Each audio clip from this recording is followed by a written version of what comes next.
Assalamualaikum warahmatullahi wabarakatuh. Salam sehat dengan bekam. Bekamnya bekam sehat, sunnah, empiris, holistik, aplikatif, dan terpadu. Saya Trihari Fajaryadi, salah satu penggiat Tibun Nabawi dan pembelajar bekam sehat.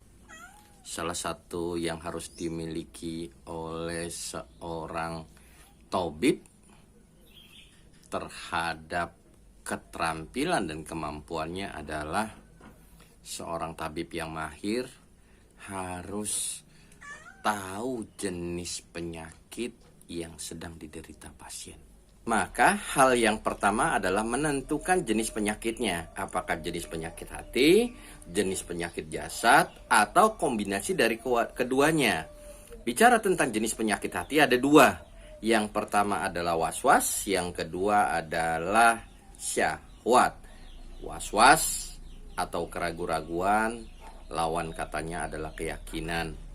Maka untuk mendapatkan keyakinan, pertama istiqaroh, yang kedua istiqaroh, yang ketiga baru istisyaroh.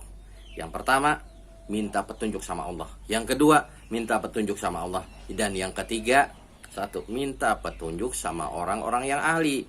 Makanya ketika ada pasien yang kelihatannya ini jenis penyakit hatinya lebih dominan, hal yang pertama ketika kita ketemu pasien satu, masukkan dia ke majelis ilmu, dekatkan dia kepada orang yang soleh, yang lebih paham. Ketika bicara tentang majelis ilmu, mudah-mudahan hidayah Allah akan didapatkannya. Karena satu-satunya ketika orang kena jenis penyakit hati, semuanya hanya dalam genggaman Allah. Jenis penyakit yang kedua adalah syahwat, hawa nafsu. Nanti ada dengki, hasad, serakah, dan lain sebagainya.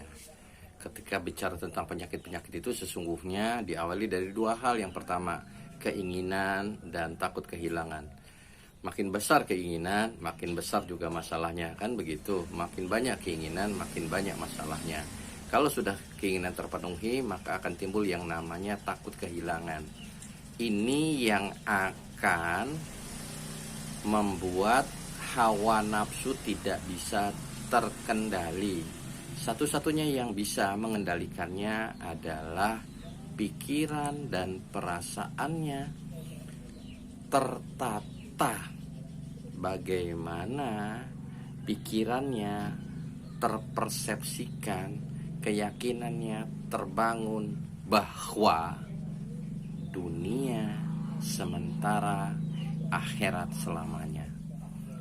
Ketika sudah masuk tuh persepsi dan keyakinan bahwa dunia sementara, akhirat selamanya, dalam setiap helaan napas, aktivitas keseharian dia, maka mudah-mudahan hawa nafsu bisa terkendalikan. Ketika bicara tentang penyakit jasad, maka ada beberapa hal yang perlu kita perhatikan. Yang pertama, bahwa yang namanya sakit adalah proses alami tubuh. Gejala dan tandanya adalah reaksi tubuh terhadap serangan penyakit.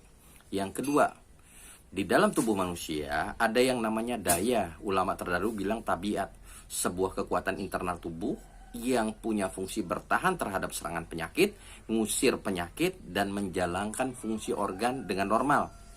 Yang ketiga, bahwa tubuh manusia itu terdiri dari 10 sistem organ. 10 sistem organ ini terdiri dari organ terdiri dari jaringan terdiri dari sel. Maka ketika bicara tentang tubuh yang sehat, tubuh yang sakit, dimulai dari sel. Sel untuk menghasilkan daya atau energi, dia akan bermetabolisme. Metabolisme ini akan digunakan untuk regenerasi sel, bertumbuh dan berkembang, mencerna makanan, bernapas, bergerak, dan lain sebagainya. Maka ketika ada orang sakit jasadnya, perhatikan metabolisme tubuhnya. Apakah modenya relax respon ataukah stress respon? Apakah metabolismenya saat itu sedang di atas rata-rata alias cepat di sistem jaringannya, atau di bawah rata-rata dari metabolisme yang seharusnya alias melambat. Nah, hal ini untuk menentukan diagnosa penyakitnya, lembab atau kering. Yang kedua, hal ini juga untuk menentukan jenis terapi yang paling tepat, terapi nutrisika, terapi fisika, atau psikospiritual terapi.